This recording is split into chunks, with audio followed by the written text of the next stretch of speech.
नमस्कार, खबरों की खबर में आपका स्वागत है। दिल्ली पर कोरोना का खतरा गंभीर बनता जा रहा है। कुछ लोगों का कहना है कि केजरीवाल ने दिल्ली को वुहान बना दिया, यहाँ इटली जैसे हालात होने वाले हैं। हर दिन 1000 से ज्यादा लोग कोरोना की चपेट में आ रहे हैं और मुख्यमंत्री साहब एक बाबा की तरह उपदेश देते जा रहे हैं। जब कोरोना शुरू हुआ तब तो केजरीवाल ने खूब वोट बैंक की राजनीति की, जमकर मॉडलिंग भी की। हर रोज अपने चेहरे को चमकाने वाले विज्ञापन बनाए, तमाम अखबारों में 4-4 पन्नों के फुल पेज ऐड छपवाए, तमाम चैनल्स पर अपनी झूठी बातों के लंबे लंबे विज्ञापन चलवा दिए, करोड़ों फूंक दिए इन विज्ञापनों पर। इसके पीछे कई वजह भी थी। एक तो मीडिया को पैसा देकर उसका मुंह बंद करवा दिया और दिल्ली की हकीकत दुनिया के सामने नहीं आई। दूसरा, प्रचार के जरिए केजरीवाल खुद को महान साबित करने में जुट गए। ये कहने लगे कि पिछले साल जिस तरह डेंगू को हराया था, इस साल कोरोना को हराएंगे। ये राग गा गा कर खुद भी मुगालता पाल लिया और दूसरों को भी लॉलीपॉप थमा दिया। हालात को समय रहते संभाला नहीं। अब जनाब केजरीवाल ने हाथ खड़े कर दिए हैं और अब अपनी जान बचाने के लिए गृह मंत्री अमित शाह की शरण में पहुंच गए, त्राहिमाम करते हुए। ये क्या हो रहा है दिल्ली में केजरीवाल साहब? राजधानी है ये देश की, कोई मजाक चल रहा है क्या? और अब जब हर तरफ से केजरीवाल फंसते नजर आ रहे हैं तो अमित शाह के सामने नतमस्तक होकर सरकार बचाने की चाल चल रहे हैं। सवाल तो ये है कि दिन रात अमित शाह पर कमेंट करने वाले केजरीवाल ने पैंतरा क्यों बदला? दरअसल राष्ट्रीय मानवाधिकार आयोग यानी NHRC ने दिल्ली सरकार को नोटिस जारी कर अरविंद केजरीवाल को कटघरे में खड़ा कर दिया है। आयोग का मानना है कि राष्ट्रीय राजधानी में कोविड-19 रोगियों के लिए बेड की कमी है और पर्याप्त तादाद में जांच नहीं की जा रही है। NHRC ने एक बयान में कहा है कि आयोग समझता है कि ये सरकारी एजेंसियों, अस्पतालों, डॉक्टरों के साथ साथ रोगियों और उनके परिवारों के लिए एक अप्रत्याशित स्थिति है, लेकिन राज्य हर संभव प्रयास किए बिना अपने नागरिकों को मरने के लिए नहीं छोड़ सकता। इतना ही नहीं, इससे ज़्यादा गंभीर बात आयोग ने अपने बयान में ये कही कि अगर ये साबित हो जाता है कि सरकारी एजेंसियों के नकारेपन से आम जनता की दुर्दशा हुई है तो इसे मानवाधिकार हनन का एक गंभीर मामला माना जाएगा। मतलब ये कि मौत के लिए दिल्ली सरकार आधिकारिक तौर पर जिम्मेदार होगी। केजरीवाल का नाम उन नेताओं में जुड़ जाएगा जिसने अपनी जनता को मौत के मुंह में धकेल दिया। मानवाधिकार आयोग के बयान दिल्ली के गंभीर हालात को ही बयां कर रहे हैं, क्योंकि दिल्ली में रहने वाले सभी लोग ये जानते हैं कि कोरोना के खिलाफ दिल्ली सरकार कोई भी प्रभावी कदम नहीं उठा रही है। और तो और महामारी के दौरान जान गंवाने वाले लोगों के अंतिम संस्कार में भी काफी देरी हो रही है। लाशें काफी समय तक अस्पताल में पड़ी रहती हैं, देखने वाला कोई नहीं होता है। गौरतलब है कि मानवाधिकार आयोग एक संवैधानिक संस्था है। इस तरह के नोटिस के कई मायने होते हैं। सबसे पहली बात यह कि दिल्ली सरकार संविधान के मुताबिक अपनी कर्तव्यों का वहन नहीं कर रही है। यही वजह है कि नोटिस आते ही केजरीवाल की सिट्टी पिट्टी गुम हो गई। आनंद फानन में प्रेस कॉन्फ्रेंस की और सरेंडर कर दिया। इतना ही नहीं, वो अमित शाह के सामने भी नतमस्तक हो गए। एक दिन पहले मनीष सिसोदिया केंद्र पर राजनीति करने का आरोप लगा रहा था, लेकिन इस नोटिस की वजह से केजरीवाल को 24 घंटे के अंदर नानी याद आ गई। उन्हें यू टर्न लेना पड़ा। वैसे भी इसमें वो एक्सपर्ट है। देखिए अमित शाह से मिलने के बाद उन्होंने कैसे केंद्र की चमचागिरी की और ट्विटर पर लिखा, met Shri Amit Shah honourable home minister discussed the situation on corona in Delhi in detail, he assured of all cooperation. एक ही लाइन में श्री भी और ऑनरेबल भी। कहने का मतलब यह है कि केजरीवाल राजनीति से बाज नहीं आने वाले। इन्हें दिल्ली की जनता से ज्यादा अपनी कुर्सी की फिक्र है। लोगों की जिंदगी फ्री नहीं है केजरीवाल जी। आपने फ्री बिजली और फ्री पानी देकर लोगों की जिंदगी खरीदी नहीं है। क्या इस दिन के लिए दिल्ली वालों ने आपको इतनी सारी सीटें देकर जितवाया था? पिछले 3 महीने से कोरोना का कहर है देश में, पर आप विज्ञापनों के अलावा क्या कर रहे हैं? आपके डिप्टी मनीष सिसोदिया क्या कर रहे हैं और आपके स्वास्थ्य मंत्री सत्येंद्र जैन क्या चने बेच रहे थे? 3 महीने में तो कोई नौसिखिया भी दिल्ली के हालात को संभाल सकता था, पर आपने क्या किया? सिर्फ प्रेस कॉन्फ्रेंस ही की, मीडिया को बुलाकर सिर्फ ज्ञान ही बांटा। इसके अलावा क्या कभी सड़क पर उतरकर मुख्यमंत्री होने का फर्ज निभाया? कभी किसी सरकारी अस्पताल में खुद जाकर हालात का जायजा लिया? कभी किसी मरीज के परिवार का दुख दर्द बांटने की कोशिश की? वो बेचारी अमनप्रीत ने तो LNJP अस्पताल के प्रांगण से आपको पुकारा था। वहीं से उसने अपने बीमार पिता के लिए मदद की गुहार लगाई थी।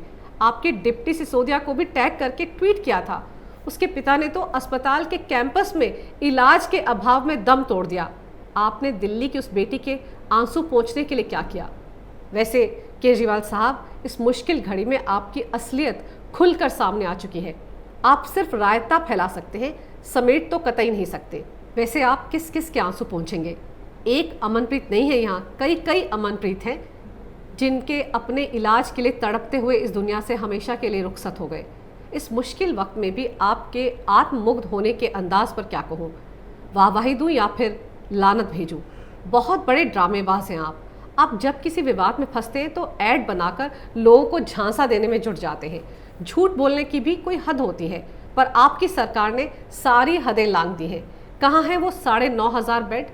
दिल्ली वाले इलाज के लिए तड़प रहे हैं, वेंटिलेटर नहीं है, अस्पतालों में मरीजों को डेड बॉडीज़ के बीच रहना पड़ रहा है, और तो और डेड बॉडीज़ को उठाने वाले लोग गायब हैं। यहाँ वहाँ अस्पताल में शव पड़े हुए हैं। इन अस्पतालों में ये स्टाफ आपने ही कॉन्ट्रैक्ट पर रखा था ना, तो ये सब लोग भाग लिए। अब कोरोना के समय में अगर ये सब पक्की नौकरी पर होते तो कम से कम अस्पतालों की ये भयानक तस्वीर देखने को नहीं मिलती। आपने तो कोरोना वॉरियर्स डॉक्टर्स की बिरादरी को भी नहीं छोड़ा। कैसे उन्हें मीडिया के सामने आपने धमकाया था? किस तरह की सड़क छाप भाषा में आपने उन्हें धमकी दी थी? वो डॉक्टर जो अपनी जान दांव पर लगाकर मरीजों की तीमारदारी में लगे हुए हैं, उन्हें किस चीज़ की धौंस आप दिखा रहे थे? उनका तो आपको एहसानमंद होना चाहिए। कम से कम वो आपके रवैये को देखकर अपनी ड्यूटी से भाग तो नहीं गए। उन्हें अपना फ़र्ज़ बखूबी याद है और याद भी रहेगा। डॉक्टर बनते वक्त उन्होंने जो शपथ ली थी उसे वो अंतिम सांस तक निभाएंगे, पर आपने मुख्यमंत्री बनते समय जो शपथ ली थी उसका क्या हुआ?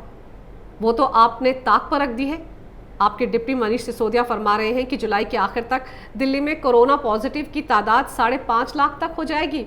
तो स्वास्थ्य मंत्री सत्येंद्र जैन बड़े गर्व के साथ आगाह करते हैं कि दिल्ली में कम्युनिटी स्तर पर संक्रमण शुरू हो चुका है, लेकिन इसकी आधिकारिक घोषणा केंद्र सरकार करेगी। ये कौन सी राजनीति है?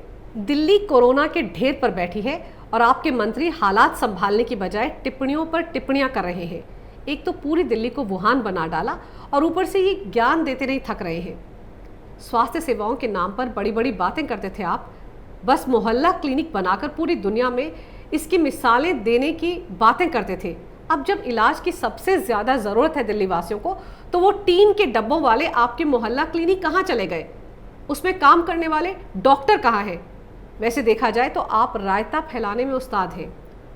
उस काम में तो आपका वैसे कोई सानी है ही नहीं। हर मुद्दे पर रायता फैलाने की इसी कला ने तो दिल्ली की ये हालत कर दी है। आपने कोरोना को भी रायता बना डाला और परोसते चले गए हर किसी को। लॉकडाउन का पालन तक तो ठीक से करवा नहीं पाए आप। बड़ा ताजुब होता है, एक तरफ तो दिल्ली वाले मर रहे थे और दूसरी तरफ केजरीवाल जी या तो विज्ञापनों की शूटिंग में लगे हुए थे या प्रेस कॉन्फ्रेंस पर प्रेस कॉन्फ्रेंस कर रहे थे। बताइए, प्रजा मर रही थी और राजा अपनी शक्ल चमकाने में लगा हुआ था। अब तो रायता इतना फैल चुका है कि आपके बस की बात ही नहीं रही है। तभी तो अब फैले हुए रायते को केंद्र के पाले में डालने के लिए आप गृह मंत्री अमित शाह की शरण में चले गए। गजब के नेता हैं आप केजरीवाल जी। सब कुछ लुटाकर अब होश में आए हैं आप, जब पूरी दिल्ली कोरोना की चपेट में आ गई है। होश में तो आप अब भी नहीं आने वाले थे, लेकिन राष्ट्रीय मानवाधिकार आयोग के नोटिस के बाद आपकी अक्ल शायद ठिकाने आ गई। तभी आप त्राहिमाम करते हुए गृह मंत्री के पास पहुंचे। इस नोटिस का जवाब आपको 10 दिन में देना है। आपने दिल्ली के लोगों को ये झांसा देने की कोशिश की कि दिल्ली सरकार तो सब कुछ कर रही है, पर बाहरी लोग दिल्ली वालों का हक छीन रहे हैं। केजरीवाल साहब, नाच ना जाने आंगन टेढ़ा, वो हाल आपका दिल्ली में अब हो चुका है। कौन दिल्ली वालों का हक छीन रहा है ये आप भी बखूबी जानते हैं, पर इस मुश्किल वक्त में ये दाव खेलने की क्या जरूरत थी? पलट दिया ना उपराज्यपाल ने आपके फैसले को, क्योंकि ये फैसला संविधान से हर नागरिक को मिले मौलिक अधिकारों का हनन था। ये कैसे भूल गए आप? आपकी बिरादरी तो हर वक्त संविधान को बचाने में ही लगी रहती है। फिर ये फैसला कैसे और क्यों लिया आपने? दरअसल आपने और आपके मंत्रियों ने कोरोना को वाकई डेंगू का मच्छर समझ लिया है। वैसे आपकी वो ऐड पता नहीं उसकी स्क्रिप्ट किस नौसिखिए ने लिखी थी।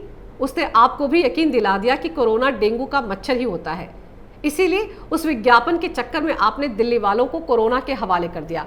वैसे शुरू से ही आपने कोरोना को एक मजाक की तरह ही लिया है, तभी तो इस मुद्दे पर भी राजनीति से आप बाज नहीं आए। जो कोरोना फैला रहे थे उनको बचाने का काम भी आपकी सरकार ने किया। जामिया के मरकज से निकले जमातियों ने दिल्ली में कोरोना फैलाया, ये हकीकत आप कभी भी कबूल नहीं कर पाए। और देखिए आज दिल्ली का हाल, कोरोना के मरीजों की तादाद बढ़ती जा रही है और मरने वालों का आंकड़ा भी हर रोज बढ़ रहा है। आपने दिल्ली को लंदन तो नहीं, लेकिन वुहान जरूर बना दिया। दिल्ली को अगर बचाना है तो आज के हालात में दिल्ली में फिर से कंप्लीट लॉकडाउन करना होगा। लोगों की जान बचानी है तो केंद्र को सारे अधिकार अपने हाथ में लेने होंगे। दिल्ली में राष्ट्रपति शासन लागू करने का उचित समय है। अगर ये नहीं होता है और लोगों की मौत होती है तो अब मौत की जिम्मेदारी केंद्र सरकार की भी होगी। अगर आपको मेरा ये वीडियो अच्छा लगे तो कृपया इसे लाइक करें, शेयर करें और हमारे चैनल को सब्सक्राइब करें। देखते रहिए कैपिटल टीवी।